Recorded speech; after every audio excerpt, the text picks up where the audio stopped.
All right, today we're diving into a classic short story by G.L. Fuentes called A Letter to God. And let me tell you, this is one of those powerful tales about faith, humanity, and, well, a pretty huge misunderstanding. So let's get right into it. They always say faith can move mountains, but this story kicks off by asking something a little deeper. What or who should we actually put our faith in?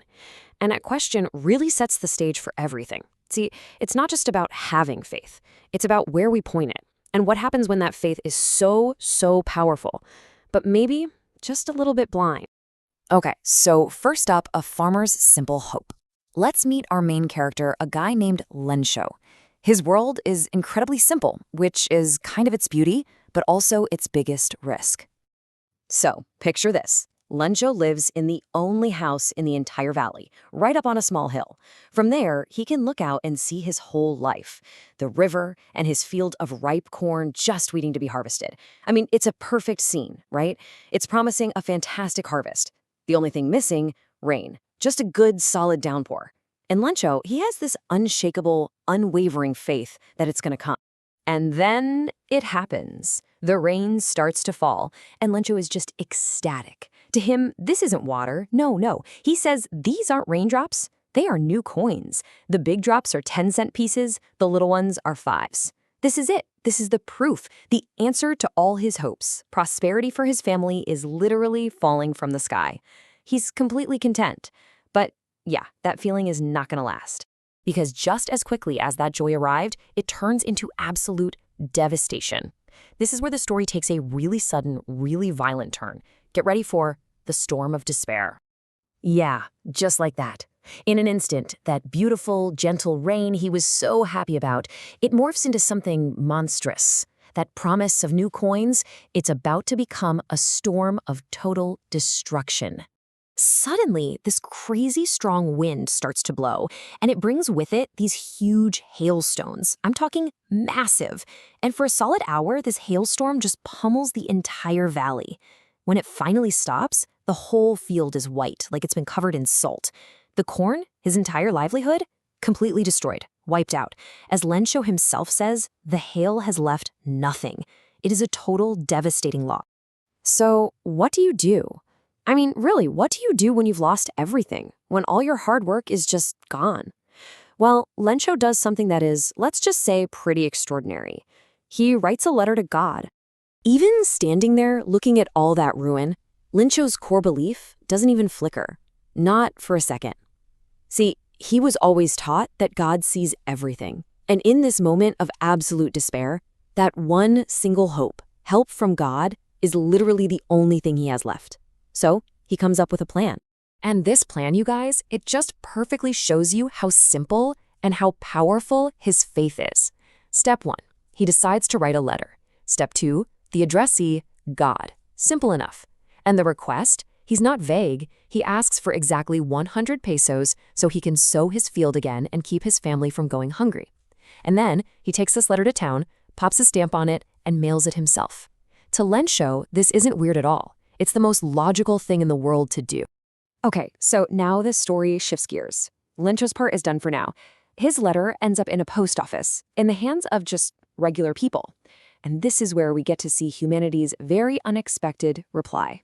So the postman, he's the first one to see this letter addressed to God, and he does exactly what you'd think he'd do. He starts laughing heartily. I mean, in his whole career, he's never seen an address like that. But then he takes it to his boss, the postmaster. And the postmaster, he laughs at first too, but then he stops. He gets really serious. He's just completely floored by the kind of faith it must take to write a letter like this. Yeah, he's not just amused anymore. He's genuinely moved. He actually says, "What faith? I wish I had the faith of the man who wrote this letter." Think about that. He admires this pure, unwavering belief so much that he feels this connection to Lencho, and he decides he has to do something. So the postmaster makes this incredible decision. He's going to answer the letter. His whole goal is to make sure this writer's amazing faith isn't shaken. But then he opens it and sees Lencho is asking for money. And he realizes, okay, good intentions aren't going to be enough here. He needs a real plan. So what does he do? He starts a collection. He puts in part of his own salary. He asks his employees to chip in, even asks a few friends, all as an act of charity. But, and this is super important, he just can't get the full 100 pesos together.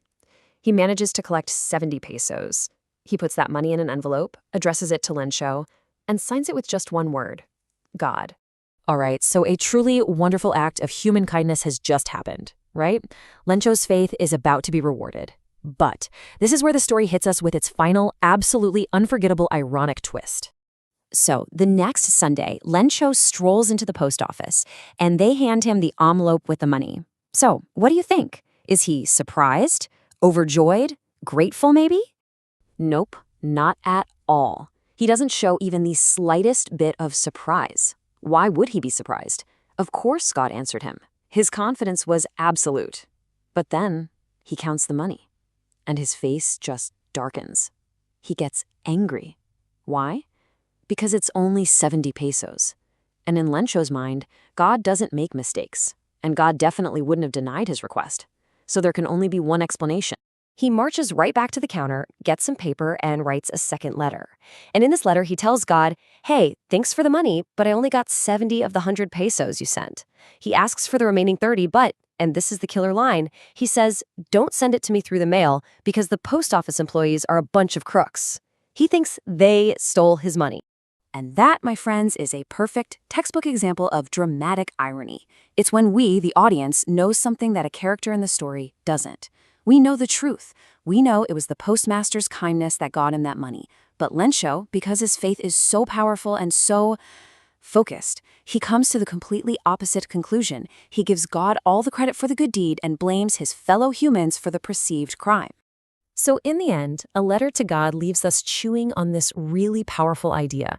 It shows us the amazing power of faith. I mean, it inspired a total stranger to an incredible act of charity. But it's also a pretty sharp warning about the potential blindness of that same faith. It makes you wonder, right? Where does kindness end and irony begin? It's a fantastic story that really sticks with you. Thanks for joining me for this one.